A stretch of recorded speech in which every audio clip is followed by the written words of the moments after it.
The Last of Us Season 2, Episode 4 is now out, and I just got done watching it, so let's talk about it. So, to begin, we knew that this episode was going to pick up from where it left off in last episode, in episode 3, that is, and that's just where Ellie and Dina, they both arrived in Seattle. And with that being said, that's exactly where this episode picked up from. Or, well, majority of it. Well, it didn't pick up from there, but majority of it was focused on them two and just exploring Seattle in general. But where it did start off was with the introduction of Issac. And I forget the actor's name. My bad about that. I've seen him other stuff, I just can't remember his name. I don't really know his name like that, but he did a great job this episode. I was hearing stuff that he absolutely killed it, and that's exactly what happened. We kind of get like an introduction / backstory to Issac, and we just see kind of like I guess you could say, a flashback type scene, and that was where it was of Issac just pretty much that it was a scene of Issac where he's obviously in his FEDRA gear. He's the leader, whatever you want to call him, the sergeant, whatever. And he has a whole unit inside this armored vehicle, and they're driving, and then they get stopped by these group of just civilians. And then he's like, I'll go out and get them myself, which is against protocol apparently. And then he's like, no, I am the protocol. You listen to what your superiors say. And he went out, and then he brought the rookie, the guy who's very, very green, brought him out with him. And then it turned out he knew this person, and he shook her hand and everything. And then guess what? He went back to the armored vehicle, and he threw grenades in there and closed the door. And the driver got out, and then he shot the driver. But I was like, what? What is going on? Literally, what is going on here? And it turned out he was actually a part of that group, pretty much. So he's kind of like doing like a double type thing. Secretly, he was a part of the other one. Anyways, he betrayed the other one.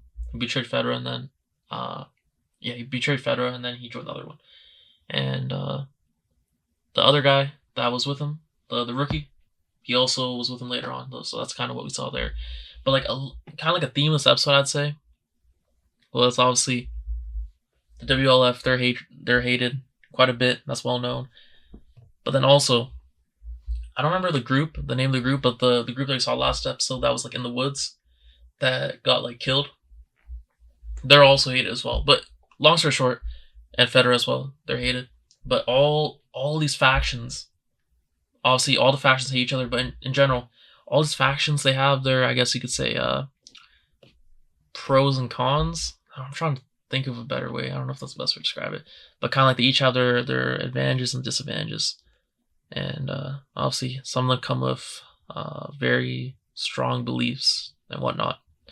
But yeah, it's just kind of showing like a faction war, how there's all these different types of groups and how they all operate, and especially how they feel about each other. And we see pretty much fast forward to present day, and we see Issac, and he does a great monologue, the actor does, and it's very convincing. He's pretty much just going on about how he couldn't talk to women, and then his way of kind of getting past the challenge was by just cooking for them.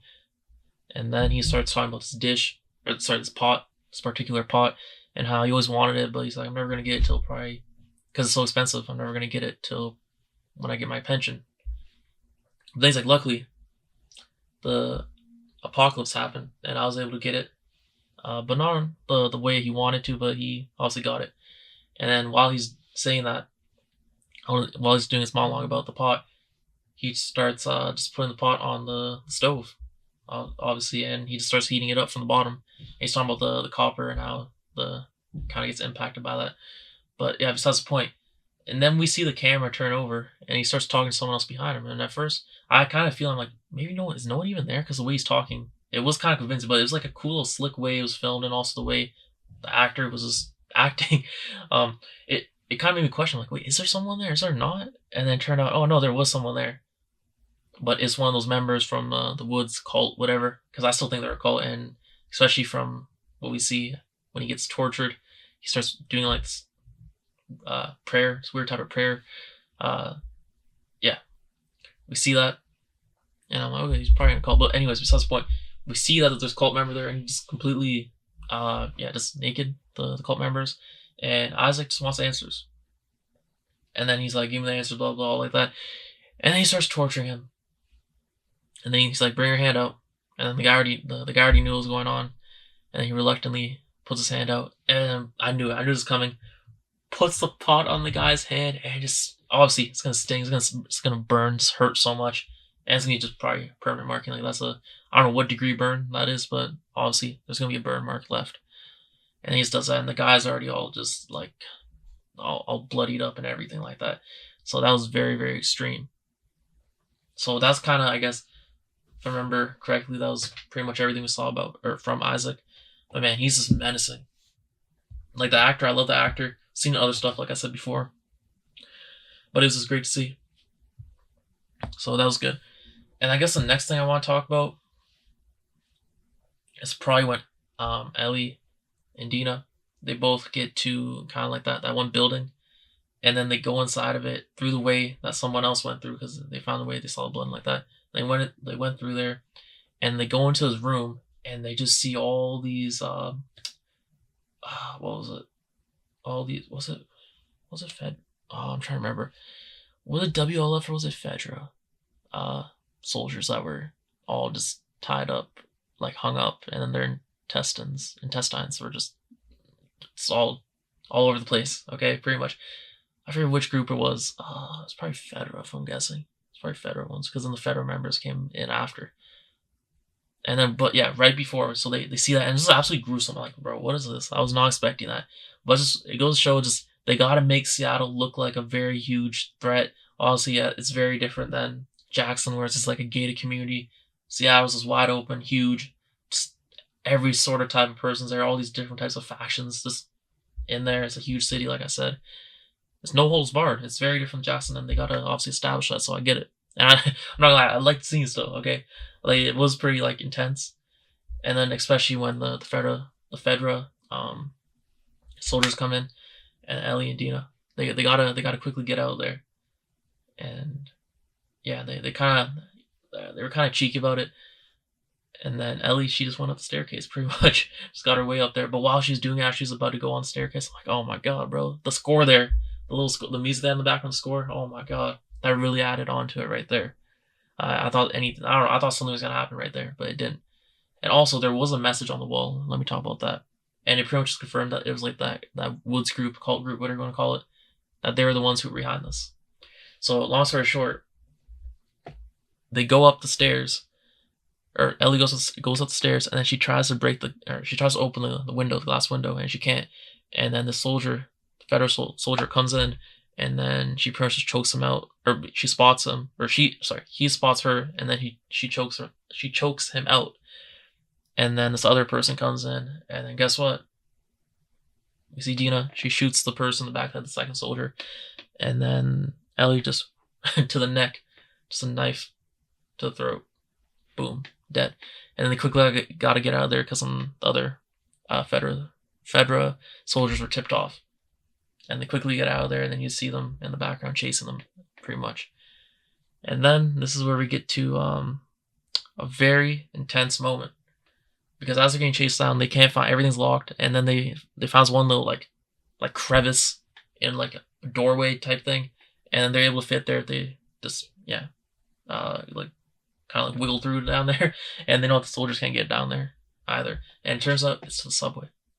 And now this is where we get to I think the best sequence in this episode, which is like the subway sequence, the transit sequence, whatever you want to call it. So they're in there, and then the soldiers already knew that they called for reinforcements and stuff like that. And then, they just quickly find their way through there because they run it. So they know the entrances and all the different types of exits, whatever. So they get in there quickly, and then they're looking around, they're throwing up like the flares, and they still can't find them. And they're getting nervous. Ellie and Dina, of course, rightfully so, because the soldiers are getting closer and closer to getting them. And then all of a sudden you hear all these different types of infected. There's like 5 of them or something crazy. And then they're counting it up to 5, and then there's even more. And then like, bro, and now we're dead. That was the face right there. That was like, yeah, we're dead. That was exactly what that face was. But then, all of them, the horde just comes out and goes for first soldiers, and then obviously one of them or 2 of them see Ellie and Dina, and then they go their way, and then obviously more just they follow up, just like that. And then they quickly both climb on top of the subway, like the carts, whatever you want to call them, and then they get in there, but then they follow them through, and then they're slowly making their way through the inside of the subway, like the subway itself, and then yeah, as they're making through it, it's just very scary because they just fall through behind them, so they're quickly trying to move through it with them behind them, and then they also start breaking through the glass windows, and now they're through there, and then they're also like where the parts where the material's weaker, they're also banging in through there. They're getting very close to breaking through there, and then they're at the final part. This next, like the last cart, and then this is where it happens. All the windows just start breaking through. Ellie's just shooting them all, etc. And then Dina, she gets up, a boost from Ellie, and she opens like the emergency hatchet at the top, and then gets out, and then obviously she helps Ellie get up as well. It was very close there. And then they're on top of the cart again, and then they just run down it, and then get to they climb over the fence, the little gate, where the stairs are to get, or the escalator is to get out. And then once they get all the way up there, they realize it's that thing where you kind of like just have to like push through, and then it rotates.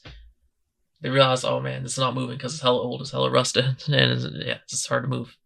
And then they're trying to do it, and then the infected start coming through, and they just start cooking, bro. That's what happens. And then in the process of that, Ellie's trying to protect Dina, and then she gets bit. And we know that Ellie, she is, she's literally her, bro. I don't know. She is the one. She's the chosen one. She doesn't actually get affected. Okay. We know that, but I'm just saying. But you know who doesn't know that? Pretty much everyone else. So, yeah, especially Dina. So then Dina sees that, and then she's like, "Damn, this is kind of a R.I.P. moment right there." But yeah, then they get through it,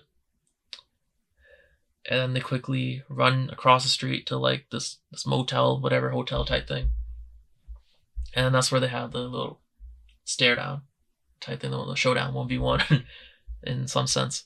But yeah, right before I'm gonna go back just to talk about something, but because of what happened, those soldiers, they obviously thought, just from that's what happens. So it's all about perspective, right? So the soldiers don't have context or anything about what Ellie and Dina were doing, how they weren't actually the ones who killed those soldiers or whatnot. But just because of optics and stuff like that, just because they were there at the wrong time, they're not gonna think they're part of like the cult, the group, whoever that actually killed those people. And on top of that, the other soldiers that came at those other soldiers, the federal ones that came after them, they also got killed. So now this is gonna get up to Issac. This message is gonna be received to Issac, and Isaac's gonna be on them. And who knows what's gonna happen from there? Okay, I don't know. But I just know that it's gonna get they're gonna come in contact with Issac. Okay, I can just feel it. That's just what's really setting up, in my opinion. And then obviously, yeah, we see the thing with Abbby later on. But I'll talk about that then. And then we see, what was I gonna say? Yeah, and then we see them have a showdown, kind of like where Dina's like, "Nah, I'm sorry, I didn't want to do this," because she's like, "I care about you too much, but I have to," like, because she's just under this presumption that Ellie is another normal human being who just, as soon as they get bit, it's over. And then Ellie pretty much explains, "No, that's not it." And then she's like, "Just watch me sleep during the night, and I promise you, I'm gonna wake up the exact same." And then obviously that happens. Dina's reluctant, but it happens. And she wakes up, and she's all fine and stuff. And then we just see an intimate scene after that. And then we also find out that Dina, she's pregnant. And then they go over that as well. And it's Jessie's kid. And Ellie's making jokes like, "Oh, I'm gonna be the dad." And then Jessie's gonna be involved as well. Like just funny little stuff there. And also we see some music throughout here. Earlier on when they were exploring, like when they first got into Seattle, they were exploring it. Also they explored like the tank, and then they also explored like just the music instruments. And then we saw the guitar that Ellie played, and it was "Take on Me." I'm like, it took me a second, like the first like few seconds, I'm like, oh my god, this is so obvious. And then I'm like, oh, it's a classic song, bro. It's a classic. Because as soon as they start getting near the chorus, I'm like, yeah, I know those chords. Okay, so Ghost Song. If you haven't heard that song, go listen to it. It's probably gonna have a bit of a spike now, just because it's in The Last of Us, and that's a good thing. Honestly, it's a go-to song. But besides the point, then we also see vinyls. If I'm not mistaken, I kind of just saw it at quick glance for a second. I think there was like a Bob Marley vinyl that was in there as well when they were looking at those, and some other notable ones. But yeah, just cool nods to music, just pop culture references like that. So that was cool. everyone loves music. But yeah, fast forward, they hear the radio going off about how there's like this attack, pretty much, and then you just see this big explosion when they run out back to the top on the roof, and they bring their map to try to like figure out where the actual coordinates location was on the radio because they couldn't really hear it, and they also don't really know the area. So they go out and they see it, and a big like just fire is up there engulfed, and yeah, they're like Ellie's like, oh, this is where Abby's at, and then they're planning out a way to pretty much get there, and they're like, oh, that white building, that's probably where the WLF is at, or where Abby's at, whatever. And then that's the plan. And then Ellie's like, I don't think you should go, because you're pregnant now. That kind of changes things. And then Dina's like, nah, I'm still gonna go, pretty much. And then yeah, I think that's about where we get the episode left off at. But just a great way to finish it. We're getting closer. Like I said, this is the whole point. Just I think in my past reviews I said it's all about Ellie versus Abbby now, and we're gonna see how this goes. But now Isaac's in here. Isaac's just a goated character. Like he just from one episode alone, he's become he's like one of my favorites. But yeah, I don't know. The next episode is also gonna be that. But are we gonna go back to seeing I'm interested. Are we gonna go back to seeing some people from Jackson, what they're doing in the meantime? I don't know. I mean, I wouldn't be opposed to that, but I feel like I don't know, it might not make the most sense. It might kind of just mess up things, even pacing in some sense. Just because we're focused on Seattle right now. There's a bigger stuff going on there. What sense would it really make to show Jackson? I know they're rebuilding, so I don't know. I wouldn't really mind seeing them either, but also doesn't make that much sense. I don't know. I'm not sure. But yeah, this episode overall, I was very hyped. Very intense sequences in here. My hands were getting sweaty from some of those. Yeah, this is very well done. So I'd probably give this episode honestly, an 8.5. I'd say that's pretty fair. Yeah, let me know what you think down below. Thanks for watching. I'll see you in the next one. Peace.